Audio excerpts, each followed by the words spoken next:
리바이트 테크의 개발실은 언제나 키보드 소리와 낮은 웃음소리로 가득했다.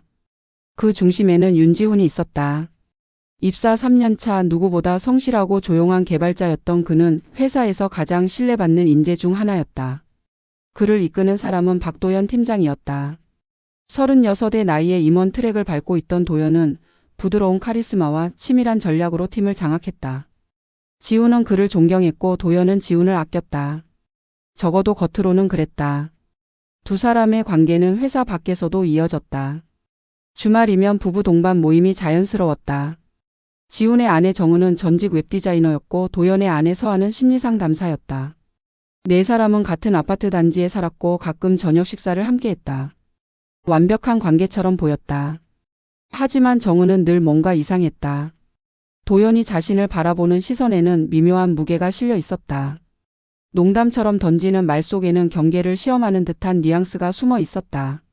어느 날 저녁 도연은 와인잔을 기울이며 말했다. 정은 씨 같은 사람이 우리 회사에 있었으면 참 좋았을 텐데. 그 순간 지훈은 웃었지만 정은은 웃지 못했다.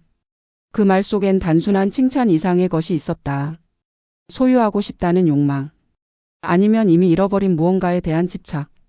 그날 밤 정은은 남편에게 물었다. 도연 팀장 좀 이상하지 않아? 지훈은 고개를 저었다.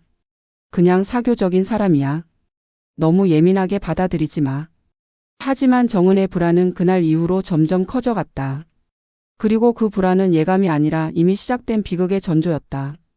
대형 프로젝트가 시작되면서 지훈의 일상은 완전히 바뀌었다. 새벽같이 출근해서 자정이 넘어 퇴근하는 날이 반복됐다. 도연은 늘 격려했다. 이 프로젝트만 성공하면 자넨 임원 트랙이야. 조금만 더 힘내. 지훈은 믿었다. 그래서 더 열심히 일했다. 하지만 그 사이 집은 점점 비어갔다.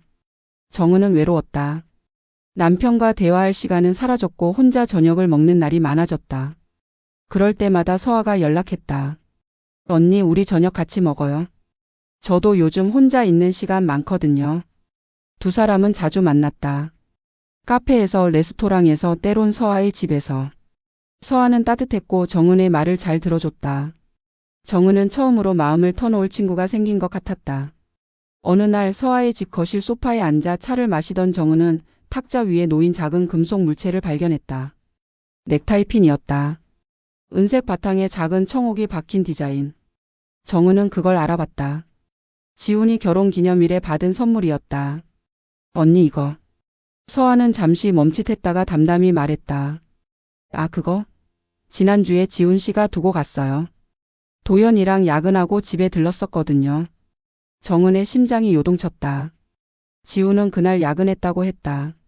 하지만 서아의 집에 들렀다는 말은 한 적이 없었다. 집에 돌아와 남편을 추궁했다. 당신 그날 서아 씨 집에 갔어? 지훈은 잠시 눈을 깜빡이더니 대답했다. 아, 맞아. 도연 팀장이 서류를 집에 두고 와서 잠깐 들렀었어. 말 안 했나? 넥타이 핀은 왜 거기에 있어? 도연 팀장한테 빌려줬는데 아마 서아 씨가 찾았나 보네. 설명은 매끄러웠다. 하지만 정은의 가슴 속에는 작은 의심의 씨앗이 심어졌다. 그리고 며칠 후 그 씨앗은 무너질 수 없는 확신으로 자라났다. 도연의 휴대폰 화면에 떠오른 사진. 그건 서아가 아니었다. 정은도 아니었다. 그건 지훈과 서아가 함께 찍은 사진이었다. 웃고 있는 두 사람. 너무 자연스러운 표정. 정은은 그 순간 모든 걸 깨달았다. 남편의 늦은 귀가, 도연의 미묘한 시선, 서아의 지나친 친절. 모든 것이 하나의 그림으로 맞춰졌다. 배신은 한쪽에서만 일어난 게 아니었다. 그리고 복수는 이미 시작되고 있었다. 정은은 남편을 마주했다. 증거를 내밀었다. 지훈은 한참 동안 말이 없었다. 그리고 마침내 입을 열었다. 미안해. 한 번뿐이었어. 정말 실수였어. 변명은 초라했다. 정은은 울지 않았다. 분노도 삼켰다. 다만 차갑게 물었다. 도연 팀장은 알아? 지훈의 얼굴이 굳었다. 그 대답이 모든 걸 말해줬다. 이틀 후 도연이 지훈을 회의실로 불렀다. 문을 닫고 미소를 지으며 도연은 말했다. 내가 뭘 했는지 알고 있어. 처음부터 알고 있었지. 지훈은 숨이 막혔다. 도연은 천천히 의자에 앉으며 말을 이었다. 서아는 내 전부였어. 그런데 넌 그걸 망가뜨렸지. 이제 내 차례야. 팀장님, 조용히 들어. 난 내게 선택권을 줄 거야. 프로젝트 리더 자리 임원 승진, 내가 원하던 모든 것. 아니면. 도연은 휴대폰을 꺼내 정은의 사진을 보여줬다. 내 아내를 내게 내놔. 지우는 믿을 수 없다는 표정으로 도연을 바라봤다. 하지만 도연의 눈은 진심이었다. 광기와 냉정함이 공존하는 눈빛. 미쳤어요? 아니, 공평한 거야. 내가 빼앗은 걸 돌려받는 것뿐이야. 지우는 거부했다. 하지만 도연은 이미 모든 걸 준비해 두고 있었다. 인사권, 프로젝트 배정권, 심지어 지훈의 과거 실수까지 파일로 정리돼 있었다. 거부하면 넌 이 회사에서 끝이야. 경력도 명예도 다 끝나. 그리고 정은 씨는 그 모든 걸 알게 될 거고. 지훈은 집으로 돌아와 정은에게 모든 걸 말했다. 정은은 경악했다. 그럼 당신은? 뭐라고 했어? 거부했어. 당연히 거부했지. 하지만 다음 날 도연은 정은에게 직접 연락했다. 카페에서 만나자고. 정은은 갔다. 지훈 씨 경력을 살릴 수 있는 건 저뿐이에요. 그리고 당신도 알잖아요. 이미 우리 사이엔 금이 갔다는 걸. 정은은 떨리는 손으로 커피잔을 들었다. 당신 미쳤어요. 아니요. 전 정직한 것뿐이에요. 당신 남편이 제 아내한테 했던 것처럼. 도연은 미소 지었다. 그 미소는 너무도 차갑고 계산적이었다. 일주일 드릴게요. 생각해 보세요. 정은은 자리를 박차고 일어났다. 하지만 도연의 말은 이미 그녀의 머릿속에 깊이 박혀 있었다. 그리고 그날 밤부터 지훈과 정은의 집엔 침묵만 가득했다. 일주일이 지났다. 정은은 대답하지 않았지만 도연은 기다리지 않았다. 그는 회사에서 지훈을 서서히 고립시켰다. 프로젝트에서 배제하고 중요한 회의에 초대하지 않고 동료들 앞에서 미묘하게 평가절하 했다. 지훈은 무너져 갔다. 이러다 정말 끝나겠어. 지훈은 정은에게 말했다. 하지만 정은은 대답할 수 없었다. 남편을 구하기 위해 자신을 내놓을 수는 없었다. 동시에 남편이 무너지는 모습을 보는 것도 견딜 수 없었다. 어느 날 저녁 도연이 정은에게 다시 연락했다. 내일 저녁 우리 집으로 오세요. 서아도 있을 거예요.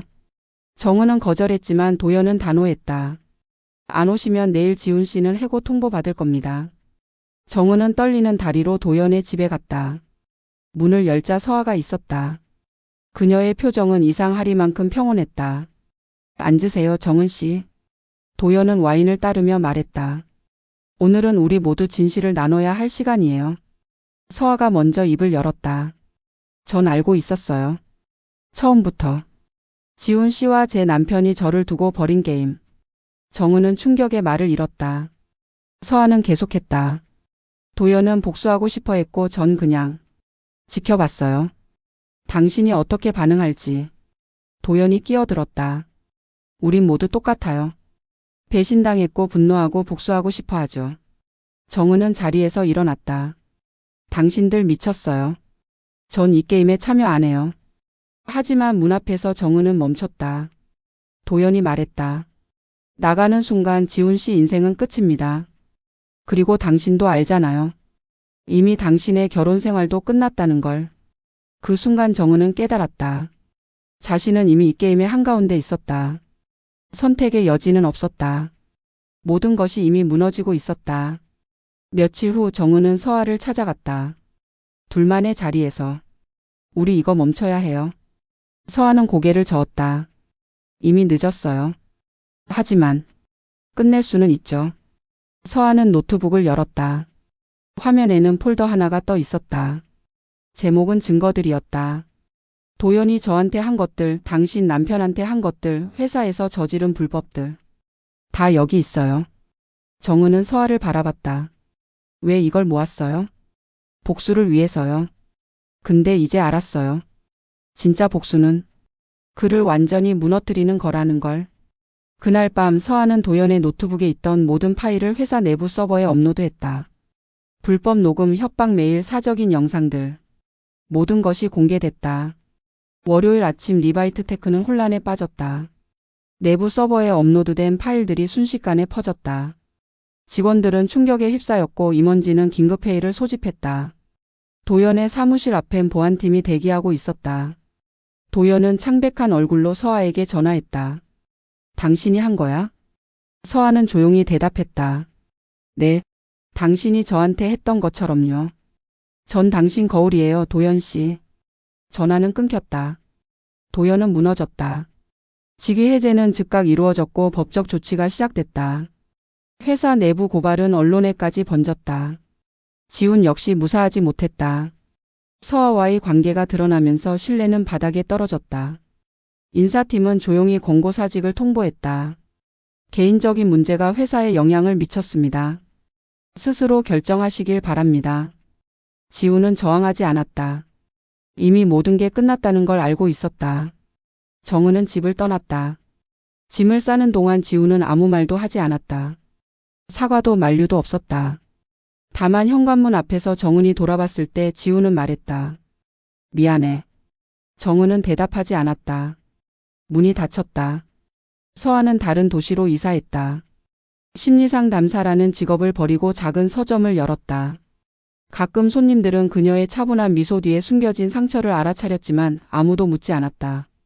석 달 후 지훈은 텅 빈 사무실을 방문했다. 개인 물품을 찾으러 온 것이었다.